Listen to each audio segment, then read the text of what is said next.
पति पत्नी किन किन तरीकों से हमबिस्तरी कर सकते हैं शरीयत के हिसाब से। मियाँ बीवी खड़े होकर, लेटकर, औरत को अपने ऊपर बिठाकर और औरत के ऊपर लेटकर बीवी को घोड़ी बनाकर हमबिस्तरी कर सकता है क्या? इन तमाम तरीकों से शरीयत के अंदर हमबिस्तरी करना जायज़ है या नाजायज़ है?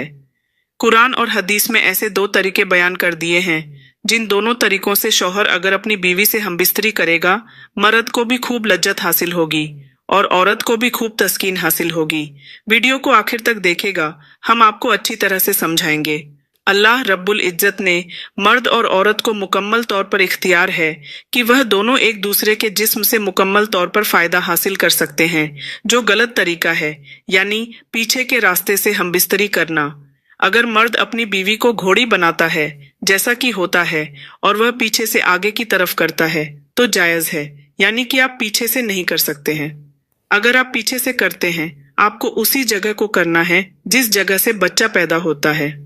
अब आपकी मर्जी है, आप उसको उल्टा लिटाकर करें या सीधा लिटाकर करें, इसमें कोई मसला नहीं है, मगर मुकाम अपना नहीं बदलना है। अगर आप औरत को उल्टा यानी घोड़ी की तरह बना लेते हैं तो जगह वही है, इसमें आप पीछे से आगे कर सकते हैं, मगर पीछे वाले हिस्से में नहीं डाल सकते हैं।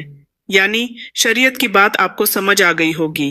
अब मैं आपको 2 ऐसे तरीके बयान करूंगी जिसको कुरान और हदीस में बयान किया गया है, और आज की साइंस भी इस बात का इकरार करती है और डॉक्टर हजरात भी यह कहते हैं, अगर इन दोनों तरीकों से हम बिस्तरी की जाए तो औरत को खूब लज्जत हासिल होगी और मर्द भी खूब तस्कीन हासिल करेगा।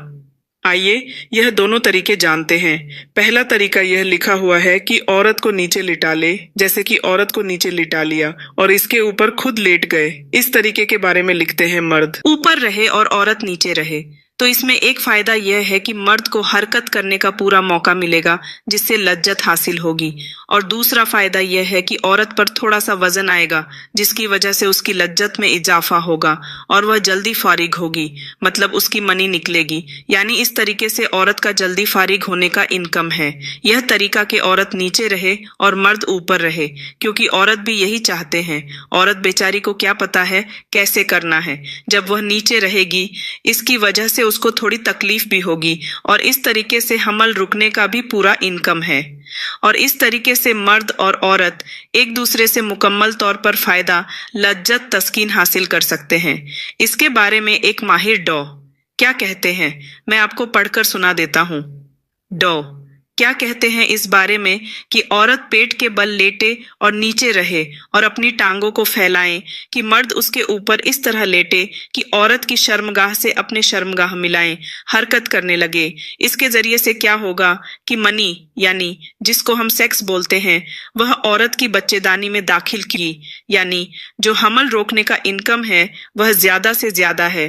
इसके अलावा इस तरीके से औरत भी जल्दी फारिग हो जाएगी और उसमें ढीलापन भी आएगा और मर्द भी जल्दी फारिग हो जाएगा। वजाहत करती चालू। दूसरा तरीका यह है जो हम बिस्तरी करने का है, उसमें औरत को बहुत ज्यादा लज्जत हासिल होती है।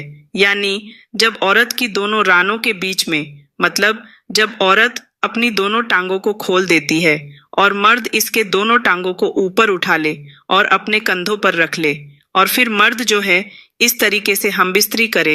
यह दोनों तरीके हैं जो शरीयत में हैं। इन दोनों तरीकों से मियाँ बीवी हम इस तरह कर सकते हैं। ज्यादा लज्जत बीवी को उस वक्त आती है जब शौहर उसकी दोनों टांगें अपने कंधों पर उठा देता है और हम बिस्तरी करता है, लेकिन पीछे से आप हम बिस्तर ही नहीं कर सकते हैं। यकीन करती हूँ आज की वीडियो आपको बहुत अच्छी लगी होगी।